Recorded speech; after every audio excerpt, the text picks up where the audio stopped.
Imagine standing in the scorching, sun-baked grass of the Australian Outback. You are heavily armed with a wooden spear.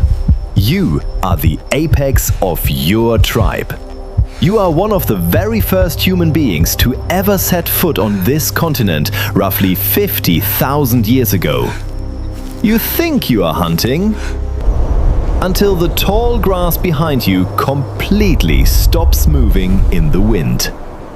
You don't hear a roar. You don't hear heavy footsteps.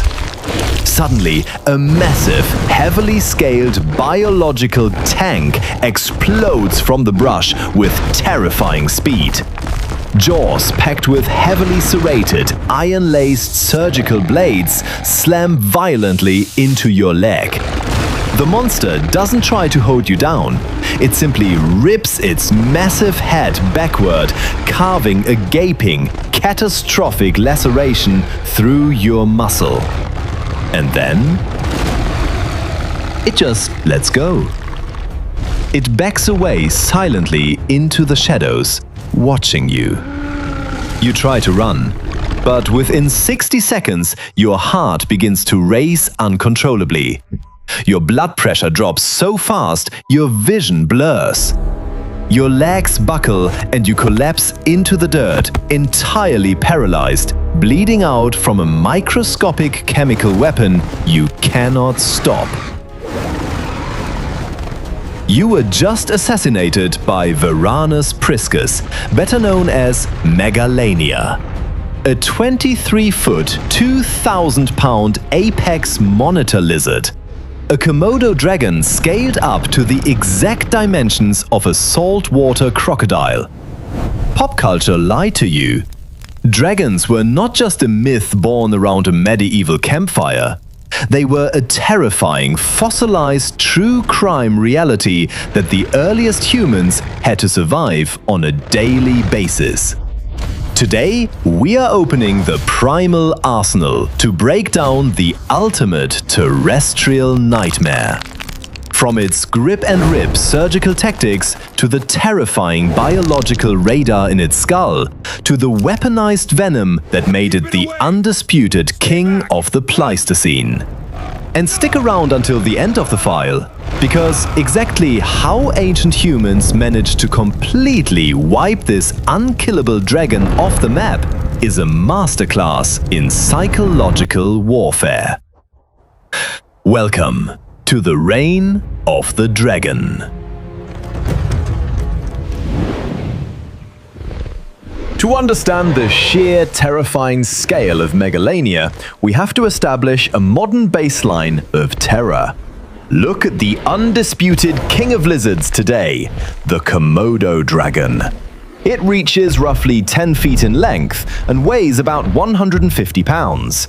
It is a flawless, cold-blooded killer, entirely capable of taking down a massive water buffalo simply by slicing its legs and waiting for it to collapse. Now, take that exact same biological blueprint, more than double its length to 23 feet, and multiply its weight by 10. Megalania was a 2,000-pound armored dreadnought.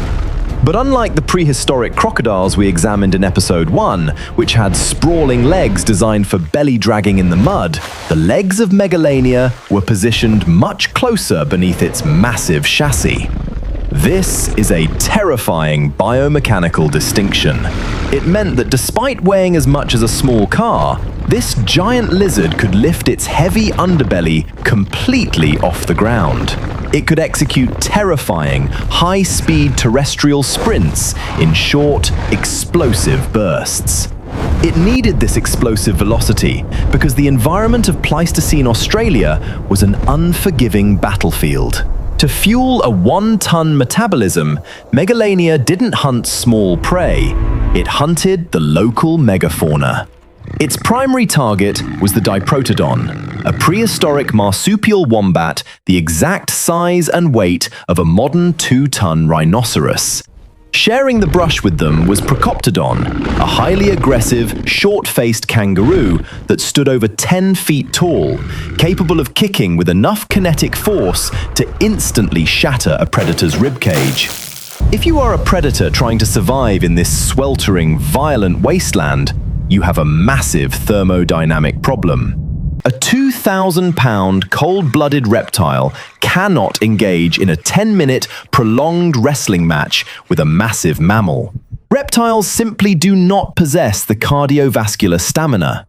If Megalania fought a rhino in the blistering Australian heat for too long, it would physically overheat, flood its own bloodstream with toxic lactic acid, and literally die from exhaustion. To conquer this continent, it needed a cheat code. It didn't need to break heavy bones, it needed to neutralize the flesh with absolute minimum physical effort. It needed to evolve the most mathematically perfect set of biological surgical blades in Earth's history. When paleontologists first unearthed the massive blocky skull of Megalania, they assumed it operated exactly like a T-Rex. They assumed it simply clamped down with catastrophic crushing pressure to shatter the bones of its prey. But when modern biomechanical engineers ran the 3D skull through finite element analysis, the exact digital crash testing software used by the military to design fighter jets, they discovered a shocking biological flaw. If Megalania had tried to bite down with the crushing force of a crocodile, its own skull would have catastrophically shattered into 1,000 pieces.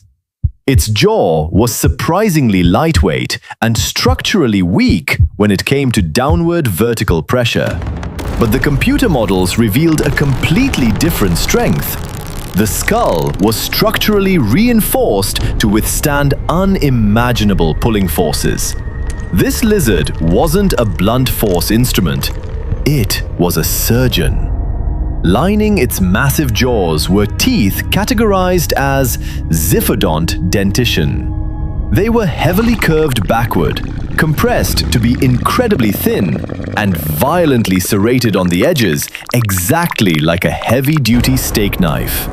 Recent microscopic studies have even shown that the serrations on giant monitor lizard teeth are laced with a thin layer of iron to keep them permanently razor-sharp and resistant to chipping against bone. When Megalania ambushed a rhino-sized diprotodon, it used a brutal, highly evolved technique known to forensic paleontologists as the grip and rip. The 23-foot dragon would launch its massive body forward, sinking those iron-laced blades deep into the thick leg of the mammal.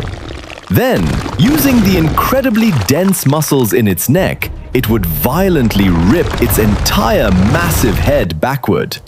The curved blades would effortlessly slice cleanly through thick hide, dense muscle fibers, and vital arteries, opening up catastrophic, gaping lacerations. The kinetic goal was pure, unstoppable blood loss. A biological hit and run. Slice the target open, back away, and let the Outback do the rest. But the physical bite was only the first phase of the attack. Because Megalania didn't just leave a physical wound, it left a microscopic, lethal payload. For decades, nature documentaries sold the public a complete lie about giant monitor lizards. They claimed that when a Komodo dragon bit its prey, it was simply injecting dirty bacteria from its mouth, causing a slow, agonizing infection over several days. That theory is dead. Groundbreaking modern research using high-tech medical MRI scanners has revealed a much darker scientific truth. Komodo dragons, and by evolutionary extension, the gargantuan Megalania, possessed highly complex, highly active venom glands deeply embedded in their lower jaws. Because they belong to a specific toxic evolutionary clade of reptiles known as Toxicophora, Megalania officially holds the terrifying title of the largest venomous animal to ever exist in Earth's history. But this wasn't a snake. It didn't have hollow fangs to inject venom like a clean hypodermic needle. Instead, its venom was deployed through absolute brute force. As Megalania clamped its serrated blades into the prey and began to violently pull back, massive muscular contractions in its lower jaw actively pumped a horrific chemical cocktail up through microscopic ducts between its teeth, grinding the venom directly into the massive, open, bleeding wounds. Once this weaponized hemotoxin entered the mammal's bloodstream, it acted like a biological computer virus. The venom's primary function was as a catastrophic anticoagulant. It instantly destroyed the blood's biological ability to clot. Normally, platelets rush to seal a massive wound to save the animal's life. Megalania's venom chemically blocked this entire process. The massive slicing wound wasn't just bleeding, it was physically being forced to bleed faster. Simultaneously, the venom triggered a secondary kill switch: massive systemic hypotension. The rhino-sized mammal's blood pressure would catastrophically plummet in a matter of minutes. The animal would experience extreme dizziness, rapid muscle paralysis, and profound hypovolemic shock. The 2-ton beast might manage to kick the lizard away and desperately stumble into the scorching outback, but it was already a ghost. The biological chemical weapon was destroying its cardiovascular system from the inside out. All the dragon had to do now was follow the signal. Tracking a dying animal across the vast, sweltering, windswept plains of Pleistocene Australia is a daunting task. Eyesight is limited by thick scrubland, and heavy footprints easily blow away in the dry dust. But Megalania didn't track with its eyes. It tracked with its tongue. Protruding from its massive jaws was a long, deeply forked yellow tongue, constantly flicking into the dry, scorching air.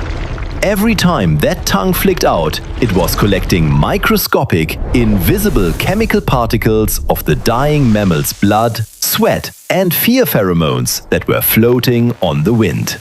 It would pull those chemical markers back into the roof of its mouth, pressing them into a highly specialized sensory receptor called the Jacobson's organ. But the terrifying brilliance of this system lies in the fork. Because the tongue was split into 2 distinct tines, Megalania could literally smell the air in stereo. If the right side of the tongue picked up a slightly stronger concentration of blood particles than the left side, the dragon's brain instantly mathematically calculated the exact directional trajectory of the prey. It was a biological thermal chemical radar that could not be outrun or outsmarted. The dying, poisoned mammal would eventually collapse in the suffocating heat.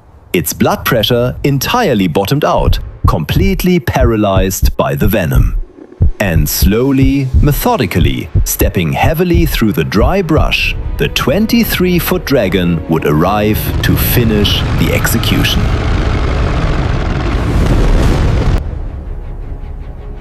Usually, when we talk about giant prehistoric monsters, there is a comforting separation of time. The Tyrannosaurus rex and the massive crocodiles died out millions of years before humans ever existed. But Megalania shatters that rule of comfort. This 23-foot venomous dragon went extinct roughly 40,000 to 50,000 years ago. This timeline perfectly, terrifyingly intersects with one of the greatest migrations in human history: the arrival of the first indigenous Aboriginal humans on the continent of Australia. Ancient humans, armed with nothing but wooden spears, stone tools, and fire, had to set up their camps in the dark, open outback. They had to share the territory with a 2,000-pound apex predator equipped with iron-laced teeth, chemical venom, and a biological radar that could track their scent in the dark. Aboriginal Dreamtime stories vividly describe monstrous, heavily scaled lizards that would ambush people in the tall grass. For a long time, historians dismissed this as mere folklore. Modern paleontology has proven it was a daily, terrifying, true crime reality. So, how did fragile ancient humans survive? And what finally decommissioned the king of the outback? We didn't fight the dragon hand to hand. We fought it with the very thing that brought us out of the dark: fire. Early humans utilized fire stick farming, controlled massive burns of the thick brush and scrublands to clear pathways and encourage fresh plant growth. This brilliant psychological and environmental warfare completely destroyed the dense camouflage Megalania required to ambush its massive prey. Simultaneously, humans began to actively hunt the exact same giant kangaroos and wombats that the dragon relied on for food. Stripped of its hiding spots, outsmarted by human tactics, and slowly starved of its primary food source by a highly intelligent new mammalian rival, the largest venomous animal in Earth's history slowly faded into the fossil record. The next time you see a Komodo dragon safely behind the thick glass of a zoo enclosure, remember that just 50,000 years ago, its 23-foot cousin was tasting the air right outside a human campfire. If you want to continue exploring the ultimate biological weapons forged by Earth's history, hit the subscribe button to enter the Primal Arsenal archive. Because next time, we are leaving the scorching desert and plunging deep into the suffocating humidity of the Paleocene swamps. We are going to examine a 50-foot, 2,500-pound biological hydraulic press, a python so impossibly massive that it fed exclusively on giant crocodiles. Until then, watch the tall grass.